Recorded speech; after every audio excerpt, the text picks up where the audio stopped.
So, hi po mga ka-Diyosa. So, ayan, merong question dito. Although, nasagot ko na to ng ilang beses, pero ito po yung sabi ng ating ka-Diyosa. As lang po, FDA approved po ba yan?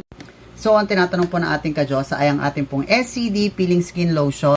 So, the answer mga ka-Diyosa is yes, FDA approved and halal approved po ang ating SCD Peeling Skin Lotion. So, pakita ko ulit sa inyo yung ating mga certificate. Ito po yung halal approved, FDA, and ayan, meron din tayo ibang mga awards, and meron pa yan sa SCD main office.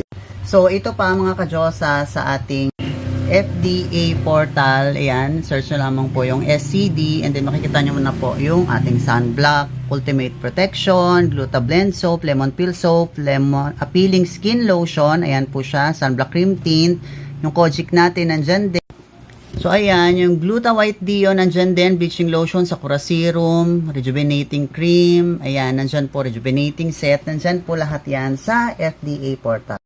And of course, mga ka-Diyosa, bago nyo pa po yan gamitin at bago pa natin yan ilabas sa market, talaga pong nagamit na natin ang SCD Peeling Skin Lotion for a year before pa po natin siyang ilabas sa inyo.